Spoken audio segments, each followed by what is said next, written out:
शहर की एक बड़ी सोसाइटी में दो परिवार रहते हैं। एक तरफ आर्यन है जो अपनी कॉलेज लाइफ के हसीन सपनों में खोया रहता है, और दूसरी तरफ है मीरा।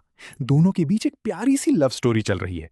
लेकिन इस कहानी में एक तीसरा किरदार भी है, स्मार्टफोन्स। आर्यन के छोटे भाई बहन और मीरा की छोटी बहनें सारा दिन मोबाइल में घुसी रहती हैं। घर में कोई बात नहीं करता, बस स्क्रीन की टिक टिक सुनाई देती है। माता पिता परेशान हैं कि बच्चे ना खेलते हैं ना पढ़ते हैं, बस रील्स और गेम्स में खोए रहते हैं। वक्त गुजरता है और आर्यन और मीरा के बीच गलतफहमियां बढ़ने लगती हैं। मीरा को लगता है कि आर्यन उससे ज्यादा अपने फोन और सोशल मीडिया को वक्त देता है। एक शाम मीरा आर्यन से कह देती है, हम दोनों के बीच अब वो बात नहीं रही आर्यन, हम साथ होकर भी साथ नहीं हैं। मीरा ब्रेकअप कर लेती है। आर्यन पूरी तरह टूट जाता है। वो दिन भर अपने कमरे में बंद रहता है, स्ट्रेस में रहता है और उसका मन किसी काम में नहीं लगता। वही हाल घर के बच्चों का है। उनका चिड़चिड़ापन बढ़ गया है क्योंकि उन्हें मोबाइल के अलावा कुछ सूझता ही नहीं। एक दिन आर्यन की मम्मी उसे जबरदस्ती घर से बाहर निकालती हैं। कब तक इस अंधेरे कमरे में रहोगे, चलो बाहर थोड़ी हवा खाओ, वो कहती हैं। आर्यन घूमते घूमते शहर के एक नए और चमचमाते इलाके में पहुंचता है।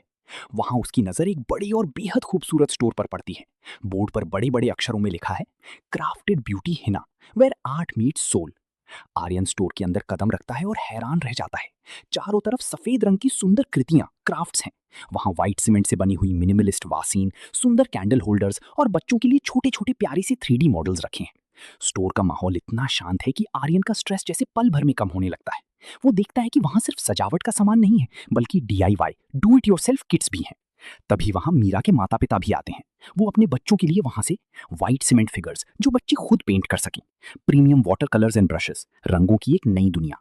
माता पिता कहते हैं, हमने सुना है यहाँ के क्राफ्ट से बच्चे इतने एंगेज हो जाते हैं कि वो मोबाइल भूलकर अपनी क्रिएटिविटी में खो जाते हैं। आर्यन वहां से एक बड़ा DIY किट खरीदता है। सफेद सीमेंट का एक अधूरा मॉडल, कुछ ब्रशेस और सुकून भरे रंग। घर आकर वो पहली बार फोन साइड में रखता है और पेंटिंग शुरू करता है। धीरे धीरे उसका दुख, उसका स्ट्रेस रंगों के साथ बहने लगता है। अगले दिन वो देखता है कि पड़ोस के बच्चे भी वही कर रहे हैं। स्क्रीन की रोशनी की जगह अब उनके चेहरों पर रंगों की चमक है। मीरा भी वहां आती है और आर्यन को इतना शांत और क्रिएटिव देखकर दंग रह जाती है। कहानी खत्म होती है क्राफ्टेड ब्यूटी हिना की उस बड़ी सी स्टोर के सीन पर, जहां लोग सिर्फ खरीदारी करने नहीं बल्कि सुकून पाने आते हैं। आर्यन और मीरा एक बार फिर मिलते हैं, लेकिन इस बार उनके हाथों में मोबाइल नहीं, बल्कि एक दूसरे का हाथ और क्राफ्टेड ब्यूटी हिना के बनाए हुए खूबसूरत सफेद सीमेंट की क्राफ्ट्स होते हैं। मोरल, जिंदगी के रंग स्क्रीन में नहीं बल्कि अपने हाथों से कुछ नया बनाने में है।